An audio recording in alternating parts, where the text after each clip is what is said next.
महाराज म्हणतात की आपल्या मनामध्ये जर भक्तिभाव असेल, आपलं मन जर परिपूर्ण असेल, तर आपण परमार्थामध्ये पटकन आपण जातो आणि ईश्वराचं नामस्मरण करतो आणि त्या परमार्थामध्ये आपल्याला आनंद मिळतो.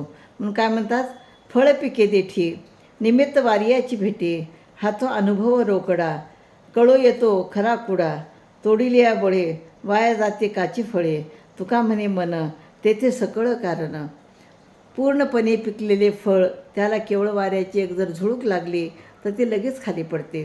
हा अनुभव तर प्रत्यक्ष कुणीही पाहू शकेल आणि जो पाहिल त्यालाच त्याचा अनुभव येईल. आणि जर कच्चे फळ आपण बळाने तोडले तर ते वाया जाते.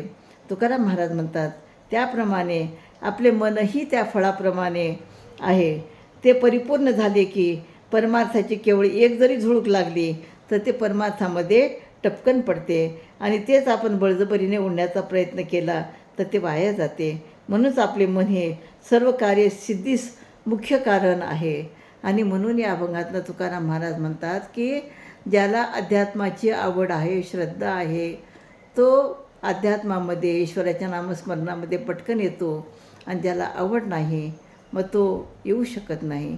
रामकृष्ण हरी.